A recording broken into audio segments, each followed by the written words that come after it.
We've got we've we've got Jeremy Grandison coming onto the podcast. Jeremy from the 49 Highway 49 podcast. Jeremy, how's it going, my friend? Hey, can you guys hear me? Yeah, we got you. Perfect. Thanks for having me on. Really appreciate it. Yeah, man, no problem. Excited to have you on. Excited to talk about this homecoming matchup, ECU Charlotte. Thanks for joining us. I know it was kind of on short notice. First off, talk to us about your head coach. It's late, sporting the do-rag. Hope you guys are cool with that. But talking about Biff, man, I was talking about this. We recorded an episode of Highway 49 earlier to preview this game, and we're talking at Biff's introductory press conference. He comes out and says, we're going to win the AAC. That's our one goal. And when you set the standard that high, and then you're 1-5 now, it's understandable why fans are getting upset, right? Because I think every excuse that he had, he threw out the window during that introductory press conference where he's saying, we're not rebuilding. He said, we're not reshaping, we're not rebuilding, we're not going to go through a couple years of retooling. He's saying we're going to win now. And that's not the results that Charlotte fans have been wanting or seeing. And I will say this about Biff, though. He's transparent. He's going to give it to you the same way he's going to give it to anybody else. That guy is going to tell you how it is right to your face. But at times that can be at a detriment. At times that might not be the best thing. And I think he's finally realizing in this conference, after the Georgia State presser, you could finally see like, whoa, okay. I think he's finally realizing that you don't just join a team and bring some transfers over from Michigan and you're going to win immediately. That's not how it works. It's not how college football works. And I think he's here for the long haul, and I think he's finally realizing, okay, this is going to be a little harder than I initially thought. Now, Jeremy, obviously Biff came in hot, right? He came in, guns a-blazing, came in hot. But what are some realistic expectations that you think Biff Foley can do here at Charlotte? Do you think he can actually turn this program around? And do you think the fan base will kind of warm up to him if he can do that?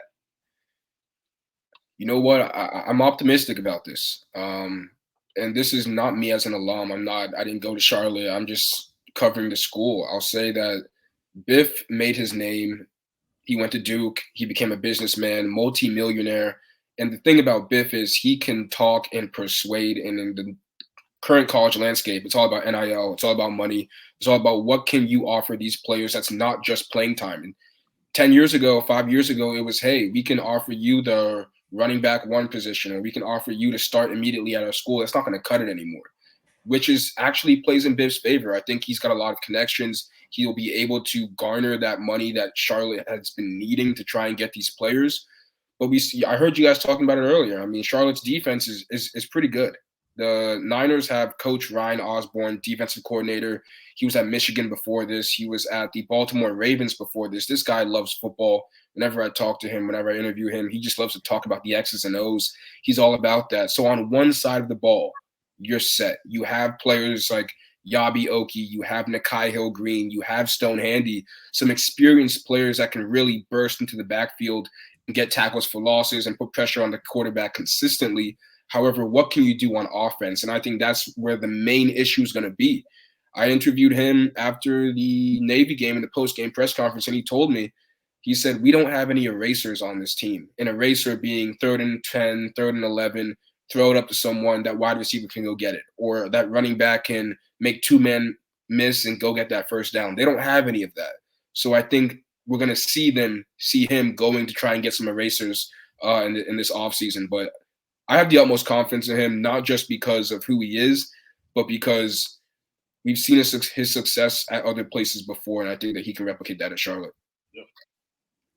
Yeah, for sure. And last week, I mean, you gave up Charlotte gave up 250 some yards, I believe it was, to Navy.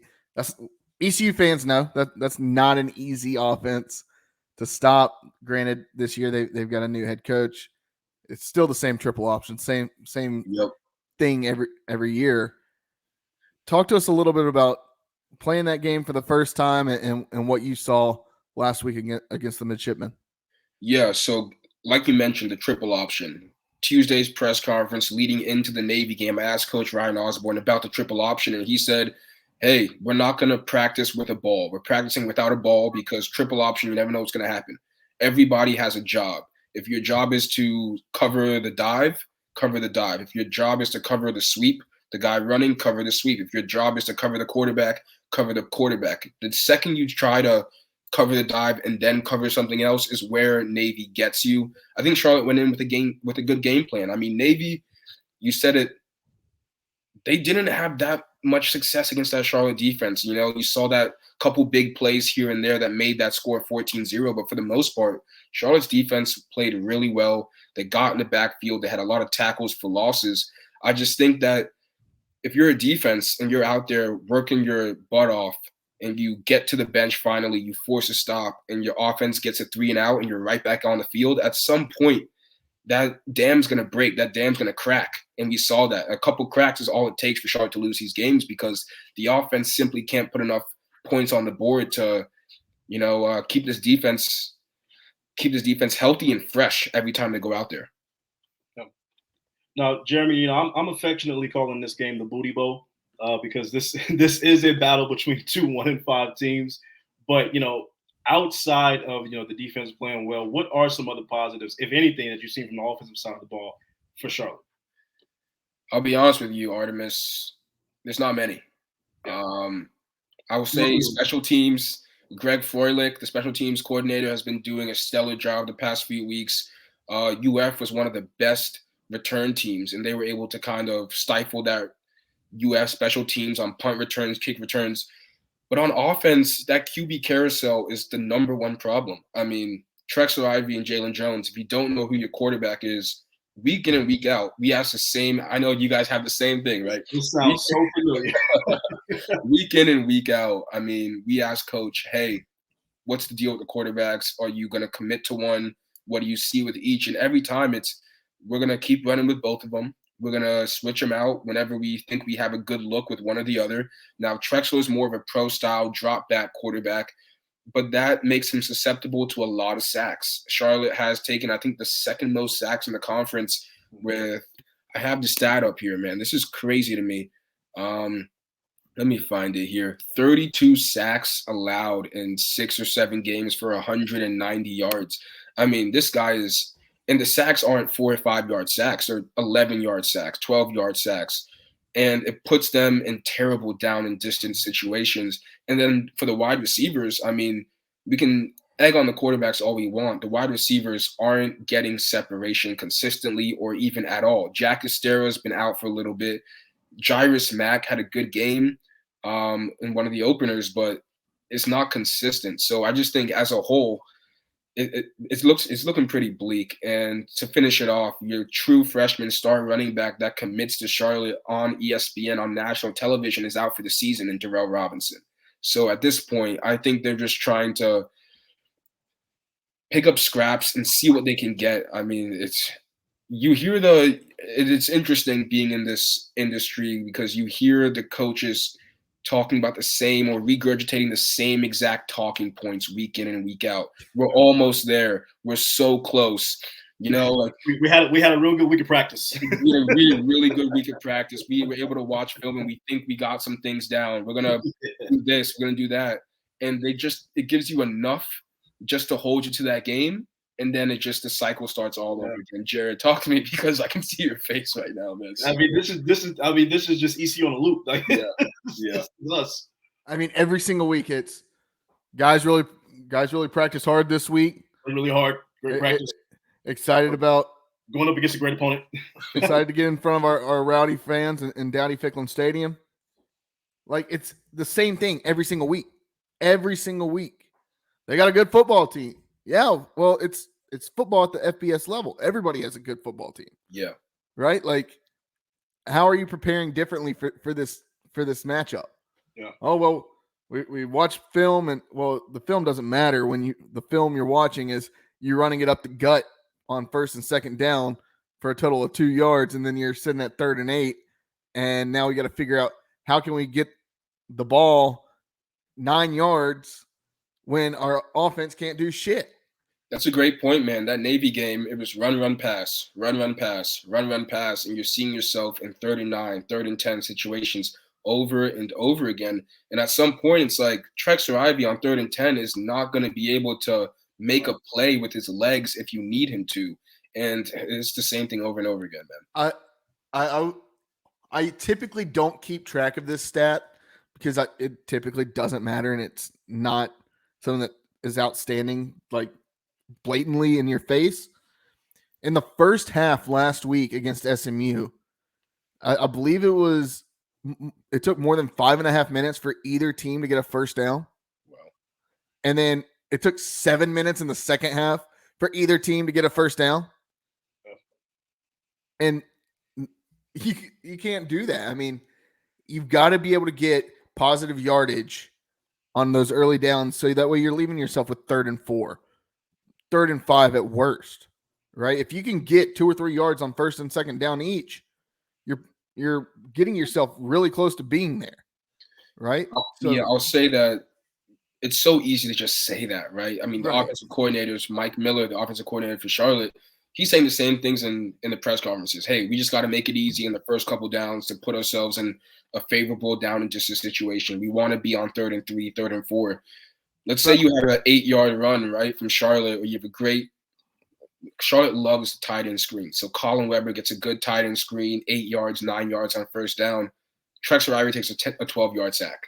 And you're right back to where you didn't want to be. And that or you get called for a false start or a holding because your offensive line can't put together sandwich 2 slices of sandwich bread, much less a block. I mean, I will say this though, Jalen Jones in that UF game, he impressed me. I mean, I'm watching that game. I was at the UF game. And I thought this was going to be UF comes out to a 10-0 start, and I'm thinking Charlotte might not get to the 50-yard line. Trexler Ivy's taken 14-yard sacks, 13-yard sacks. And I don't want to dump on Trexler too much because Trexler has shown the ability before, not consistently, but he can make those throws. He can sit in the pocket and deliver a strike when he needs to sometimes. But Jalen Jones, he went into that UF game. He was able to show his dual threat quarterback abilities. And I don't think UF game plan for that because anytime he used his legs, something good happened for the Niners. I don't know if that's replicable. We haven't seen him do that since that UF game. But Hunter Bailey, as you guys might know him, we are in the press box watching this game at Navy. First drive of the game, we see Jalen Jones lining up at wide receiver for the Niners. At wide receiver. He's a quarterback. Yeah. And we're saying, what's going on? And we asked Coach in the postgame, hey, why is your fringe starting quarterback playing wide receiver? And he said, we need him out there. He's one of our best playmakers. So why isn't he playing quarterback? Why is he at wide receiver trying to have wide receiver screens? I just don't get it. I don't get paid the big bucks to make these decisions, but I think we're in the same boat here, ECU and Charlotte supporters. I guarantee when you watch this game, and I don't know if you're going to be at the game or not. I will be on Saturday. If so, come up to me after the first half, and let's try to figure out how many pages Donnie Kirkpatrick has gone through on the ECU playbook. Because I swear that man thinks there's only 2 in there. So 8.5 at best.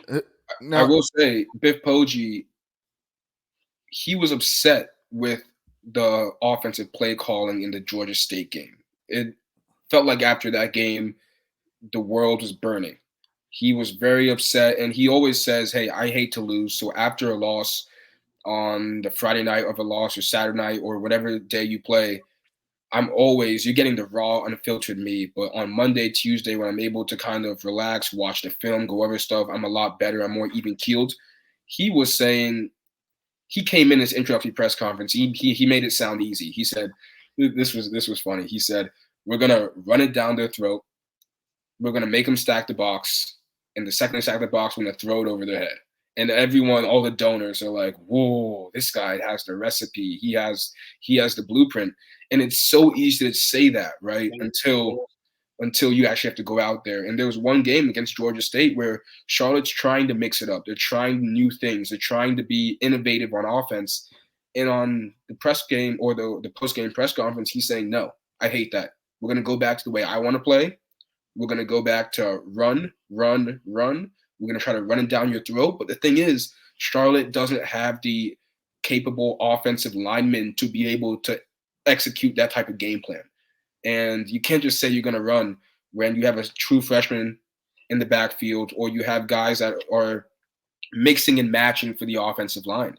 He wants to limit the menu, but limiting the menu can't happen if you don't have the requisite pieces to be able to make that successful. Now, Jim, let me ask you this real quick, because Charlotte does have something that ECU does not have, right? And that is a major metropolitan area in Charlotte. It's a big city, right? So do you think Coach Biff and staff can actually pull together some of the plethora of talent that's in Charlotte, and not just Charlotte, but that South Carolina area too, because South Carolina is right next door. So, like, do you think he can actually capitalize on that in the next few years? I do. And it goes back to what I said earlier with Biff's ability to garner relationships, he has a lot of good connections with Charlotte. As we all know, it's a big banking, accounting city. He's really said, he put his foot down and saying, we need NIL money. We're going to get it. I know we are. I'm confident we are going to get it. Talking about that talent, man, Biff, he has a good track record. He was at Maryland. He was at St. Francis Academy. A lot of the players that transferred to Charlotte are from St. Francis Academy, and they transferred because of Biff, because they want to go to bat for this guy. They want to fight for this guy. He's been going to high schools recently and going on the recruiting trail, and I think that part is actually, like you said, it's promising. I think it is promising, his ability to be able to garner those relationships and cultivate relationships.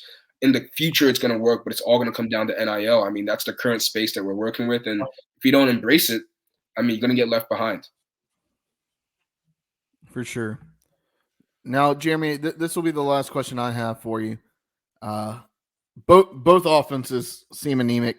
Seems like the strength is definitely the defense on both sides of the field.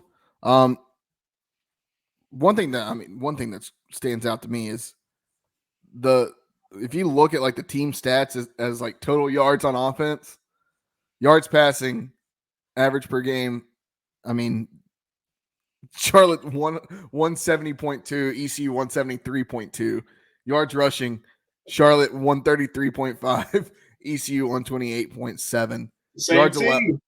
Yards allowed. Now, granted, Charlotte has allowed a few more yards, but when you look at like pass yards allowed, Charlotte 220.5, ECU 221.3. Like, come on. These are the same teams. Yeah, I mean, beginning of the season, even though Charlotte was losing, and I know you can't really say it was like a good loss, that cliche type of term, but it was. I mean, you're going into Maryland on your first national televised game on NBC, and you're up 14-0 on Maryland. Your freshman cornerback and Cameron Howard is picking off Talia Tagovailoa. Demetrius Knight is getting a pick six early in the game, and that's also going back to Greg Froelich and his special teams. Stone Handy comes barreling down the field on a kick or a punt and just lays out the Maryland guy, and they get favorable position, or they pin Maryland early, and then you're able to have that complementary football where your defense can capitalize off of what the special teams did, and your offense then has more confidence because you're not playing from behind. You're not stressing, okay, we have to throw the ball. We have to put it in Jalen Jones' hands to throw the ball. It's all about complementary football. They go into UF, like I said, they're down 10-0. That swamp is raucous. The swamp is rocking. And Jalen Jones is going out there and rushing for 45 yards or scrambling for 45 yards and quieting the crowd. I don't know what happened between then and now where the offense has become this anemic. It's dumbfounding, and it's truly, I'm at a loss for words, because going in, we knew if preseason practice, the defense was winning every day. So we knew the offense wasn't going to be where the defense was, but no one knew it was going to be this bad. Yeah. With all that, with this offense, I want to get to the question that I didn't even ask. I said all that. I was thinking it, and then I saw that, and I was like, that's insane. All right, here's the question. The over-under. Vegas. What is Vegas doing? What are they doing, right? The over-under is 40.5. Dude, oh my Lord. I don't know the forecast for this game. Do you know it? I think there's a slight chance of rain. Okay. I haven't that was when I looked last week. Right. Let's see. I'll pull it up. This could absolutely be one of those 9-9 football games going overtime. No, this is absolutely be that. I mean, come game time, come kickoff, it's supposed to be 65, 67, sunny. Okay. It's gonna be a nice day out there in Dowdy Ficklin Stadium. The fans are gonna be pretty lubed up on homecoming night. But what would you? All right, let's play Vegas for a second. What would I make the line? What would you put the over under at? Yo, this is crazy because my over under is gonna shock a lot of people. It's my over under, honestly, would be 22.5, which is wild to say, and 40.5 is low for college football. Normal, competent offensive teams. Yeah. The reason why I'm saying this, and it's crazy, is because the Navy Charlotte over under was 43.5. 43. And Hunter and I are looking at each other like, these teams are both ground and pound teams. They don't like to air it out. How is it going to be a 20 to 20 something game? There's no way. And that under hit beautifully. If you had the under, you were sitting back, and if you were the under in the first quarter, you were on Amazon Prime looking at what you wanted to spend that money on already, knowing that it was going to cash. I'm gonna say this here. My lock of the week: the under. Take the under. The ECU Charlotte. That's under. But you know how Vegas is, man. The second you think something, they're gonna give you something else. Man, what are they seeing? Yeah. Unless now look, we sit here and say this is going to be 38-35 final, right? Exactly. Hey, maybe we just need the reverse jinx. But that's what I'm saying. I can't speak for ECU, but for Charlotte, the wide receivers, they don't have that guy. Last year they had Elijah Spencer. They had who's now at Minnesota. They had Grant Dubose, who's now in the NFL.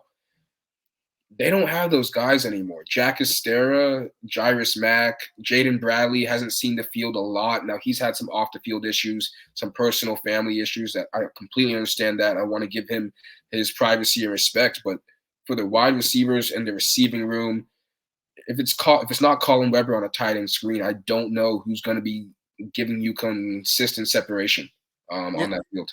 I mean, ECU, the only guy that has really done it is Chase Soule. I mean, he's been the only guy that has seemed to put together anything on as a wide receiver. I mean, you got Shane Calhoun, who the tight end, who I feel like Donnie Kirkpatrick and the coaching staff forgets that he even exists for the first 2.5 quarters of a game. And then all of a sudden they're like, oh, we got to get Shane Calhoun the ball, 3 straight passes and their completions. And then they don't pass it to him the rest of the game. I mean, that's overall, that's what I see. So it seems like these two teams are it's going to be somebody clip this and send it to Sickos committee because this game is going to be absolutely sick. I'm wondering if defensive coordinator Ryan Osborne is telling his team, hey, guys, we know we're up against we know our offense isn't going to be that great. We know maybe they give us 10 points. Maybe they give us 14. When you get into the backfield, don't just try and tackle or get the sack. Try and get that ball out. Yeah. Because if we don't force turnovers and make that field short for us and at least put us in field goal range, worst case scenario off of a strip sack, if that's not happening, I don't see the offense going on a 75, 65, 80-yard drive to put some points on the board. All I know is going to be saying the same thing for ECU. It's got to be turnovers. All I know is Joey Perry, the groundskeeper at ECU, is going to have to his work cut out for him, making sure that 50-yard line is looking good after this week. Jeremy, go ahead and tell everybody where they can follow you and find your content. Yeah, you can find me at Jeremy Grandiso1 on Twitter. That's GRANDISO, the number 1. I'm also on the Highway 49 podcast. You can catch me in my articles and stories on SB Nation, more specifically Underdog Dynasty. I really want to shout out the Boneyard podcast. You guys have been great. This is one of the most entertaining pods I've been on, too. You guys are hilarious. Thank you for having me on. Absolutely, man. The pleasure's all ours. Thank you. Jeremy, I'll see you Saturday. How's that? Absolutely, man. I'll be looking out for y'all.